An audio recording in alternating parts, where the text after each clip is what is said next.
Alô você, vamos nesse nosso encontro falar sobre a classificação da cirurgia. Ora, essa classificação, de acordo com algumas literaturas, a decisão aí, gente, de operar, de realizar essa cirurgia, ela vai basear em três fatores principais, que é na facilitação do diagnóstico, na própria cura ou no reparo. Né?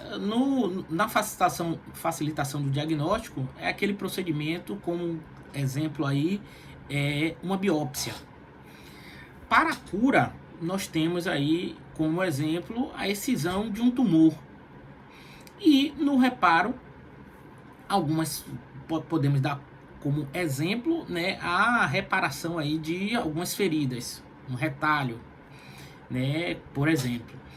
E a classificação, ela pode ser cirúrgica, ela pode ser em 4 tipos. A cirurgia pode ser classificada aí em 4 tipos, de acordo com a sua finalidade, de acordo com a sua urgência, né? Nós vamos ver cada tipo desse aí, de acordo com a sua urgência, de acordo com a duração da cirurgia e de acordo com o risco cardiológico. Vamos nos deter aí a essas quatro classificações aí, segundo aí o Sabota 2017. Para falar sobre cirurgia, a classificação quanto à sua finalidade, nós temos aí a cirurgia que nós conhecemos como cirurgia paliativa, né? Essa cirurgia temos como exemplo aí aquela para compensar algum distúrbio que o paciente tenha, melhorar as condições, né? Aliviar o sofrimento, aliviar a dor, né? Então chamado uma cirurgia de paliação, cirurgia paliativa. A segunda classificação quanto à finalidade é aquela cirurgia radical, que é a remoção, que essa remoção pode ser parcial ou total de um órgão. Exemplo aí é uma nefrectomia, né? Lobectomia, como exemplo. A terceira classificação, quanto à sua finalidade, nós temos a cirurgia plástica, que tem como finalidade aí estética, né? Finalidade estética, aí nós temos aí a mamoplastia, abdominoplastia, né? As plásticas da vida. Ainda, quanto à sua finalidade, temos a cirurgia que é reconstrutiva. Que tipo de cirurgia é essa? Por que se realiza essa cirurgia reconstrutiva? Ela vai reconstruir, obviamente, algum tecido lesado e estabelecer nesse meio termo a capacidade funcional, né? Como exemplo aí, nós temos a reconstrução de uma válvula aórtica, né? Uma cirurgia de reconstruir a válvula, né? Plastia de válvula, temos como exemplo. Ainda quanto à sua finalidade, temos aí a cirurgia quanto à diagnóstica. Quanto à sua finalidade, a diagnóstica é aquela cirurgia, como o próprio nome já diz, para ter um diagnóstico, explorar para confirmar uma patologia que o cirurgião possa ter aí uma suspeita. Então, vamos dar como exemplo uma laparotomia ou laparoscopia exploradora, né? Diagnóstica. E temos, para finalizar, quanto à finalidade, a cirurgia de transplante, que aí é substituir o órgão ou alguma estrutura funcionais. Exemplo aí, um transplante cardíaco, transplante renal, né? Transplante de córnea. Temos como exemplo. A segunda classificação, nós temos ali a classificação segundo a urgência cirúrgica. Essa aqui também nós temos cinco classificações e vamos a elas e vamos dar também alguns exemplos de cada tipo desse aí. A primeira, quanto à sua urgência, é a cirurgia emergencial, né? Que é aquela cirurgia, como o próprio nome já diz, de emergência. O cliente requer atenção imediata, sem demora, né? Aí nós vamos incluir aí as cirurgias de emergência, os PAF, os traumas, as emergências que são caracterizadas como emergências cirúrgicas, né? Ferimento por arma branca, ferimento por arma de fogo. Nesse cenário aí também temos pode ser uma apendicectomia, né? Uma apendicite que esteja supurada e ela é classificada também como emergência.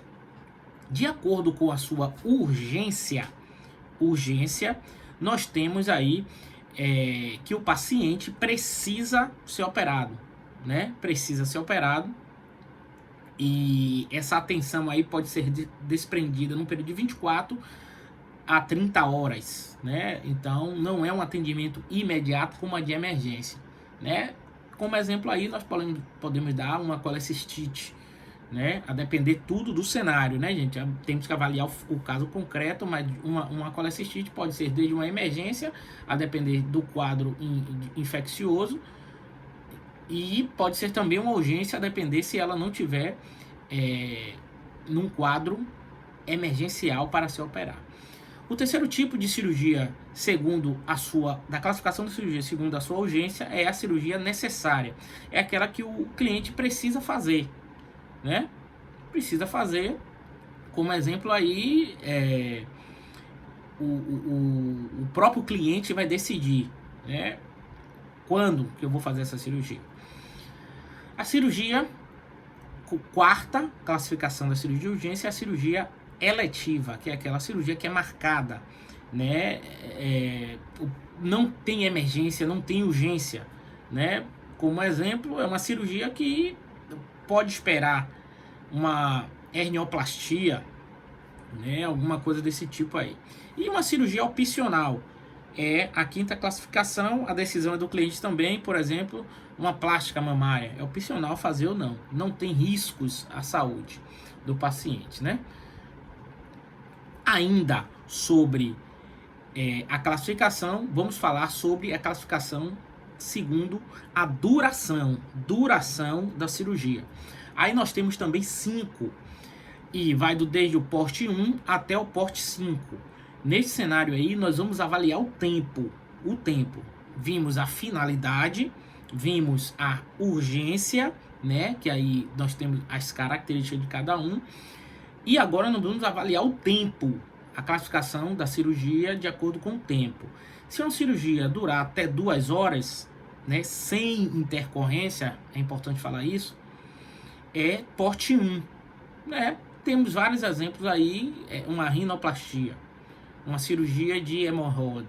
Tudo isso aí são cirurgias que podem durar de 1 até 2 horas. Porte 2 é com o tempo de duração da cirurgia de 2 a 4 horas. Né? Nesse cenário aí podemos citar como exemplo vários, mas temos aí uma cirurgia do sistema gastro, uma gastrostomia, gastrectomia, né? Isso sem intercorrência, o cirurgião pode levar aí de 2 a 4 horas. Porte 3, esse tempo vai variar de 4 a 6 horas, cirurgia já aí com um tempo considerável. Então, porte 3, nós temos aí uma cirurgia que pode durar de 4 a 6 horas, tem uma craniotomia, né, para retirada de um tumor, vamos dar como exemplo. E a cirurgia de porte 4 é uma duração acima de 6 horas. Aí nós temos um cenário de uma cirurgia cardíaca, a depender aí também, uma revascularização do miocárdio, uma cirurgia hepática, uma hepatectomia, tudo isso aí de acordo com o tempo cirúrgico. Então, porte 1, 2, 3, 4 e 5. E, para finalizar, vamos falar sobre o risco cardiológico. O risco cardiológico é super importante nós analisarmos isso. A classificação, segundo o risco cardiológico, obviamente vai ter uma análise do paciente. E aí vai ser de grande porte, médio porte e pequeno porte. Grande porte é aquela cirurgia que tem possibilidade de perda de fluidos e sangue, uma cirurgia de laparotomia exploradora, uma cirurgia cardíaca, essas cirurgias aneurisma de aorta, essa cirurgia pode ser considerada de grande porte por a possibilidade do paciente ter perdas aí de fluidos, de sangramento, hemorragias. Médio porte é a média possibilidade de perda de fluido de sangue, né? Como exemplo aí nós temos uma prostatectomia, né? Uma média possibilidade. Claro que isso aí vai avaliar, são dados que nós vamos ter dados objetivos e subjetivos para traçar mais de acordo com as características do processo da técnica cirúrgica, vai exigir um tempo aí, uma média, uma probabilidade de fluidos de médio porte característica. E a de pequeno porte é aquela que tem uma pequena probabilidade de sangramento, né, de perda de fluidos. Como exemplo aí, temos a própria herniorrafia, uma timpanoplastia, né, uma cirurgia excição de pequeno porte que tem aí uma característica de pouco sangramento. Ok? Forte abraço. Estuda que a vida muda.